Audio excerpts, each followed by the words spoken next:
Boa tarde, eu vou estar apresentando meu artigo científico, que o tema é aplicação de softwares para controle de cronograma de obra, estudo de caso em uma empreiteira do ramo de construção de subestação de energia na usina hidrelétrica de Três Marias, visando a melhoria e gestão de obras. Meu nome é Felipe Macedo Santos e meu orientador foi o Alan Miranda.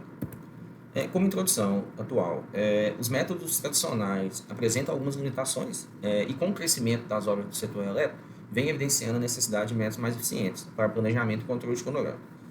Obras de subestações demandam alto nível de coordenação entre as equipes, cumprimento rigoroso de prazo e garantia da segurança operacional. E a aplicação de software vem surgindo como ferramentas essenciais para aprimorar os controles físicos, que são os avanços de obras, e os controles financeiros, que integrados aumenta a precisão do planejamento e possibilita algumas simulações em tempo reais. Consegue detectar e antecipar os possíveis conflitos, minimizando impactos de atraso e garantindo a programação adequada das atividades. O objetivo geral é analisar e aplicar software para o controle de cronograma de uma empreiteira no ramo de construção de subestação de energia.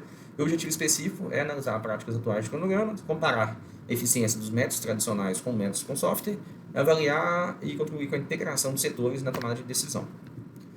O estudo de caso foi feito na usina hidrelétrica de Três Marias, que foi selecionado o escopo de número 125, que é a substituição do disjuntor do vão 13P4. A metodologia foi feito o levantamento documental, que é a análise de cronograma existente, a aplicação prática, que foi o estudo comparativo entre os softwares, e a análise de desempenho, que foi uma avaliação qualitativa e quantitativa, com a integração entre as equipes, suporte à tomada de decisão e comparando os métodos tradicionais com os métodos com software. Etapas de implementação, foi feito um mapeamento com a coleta de dados, depois foi feito a configuração das atividades no software, foi realizada a simulação e depois a documentação, que já foi o registro nas planilhas, os gráficos, que aí conseguiu garantir uma visão mais organizada e transparente com a aplicação do software. As ferramentas, o software utilizado foi o Business Intelligence, que conseguiu identificar a curva S da evolução física da obra, que são os avanços com as atividades, e a evolução financeira.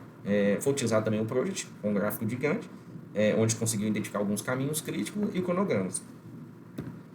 E como resultado, a implementação de software possibilitou ganhos significativos.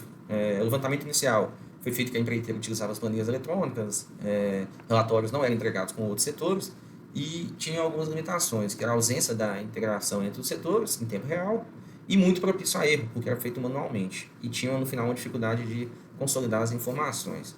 E com o software foi identificada a resolução em horas de 67%, o levantamento das quantidades em 80%, a execução do projeto executivo 50% e o tempo em análise 15%. E como conclusão, o estudo demonstrou que a adoção de software de controle representa um avanço significativo para a gestão de obras e subestações de energia. A utilização da ferramenta trouxe benefícios claros em termos de planejamento, monitoramento e a integração entre as equipes. Com isso teve a confiabilidade aumentada, a decisões mais assertivas, mais embasadas, e a integração potencializada, a integração entre os setores, tanto administrativos, setores técnicos, e nisso reduziu a falha de comunicação. Obrigado.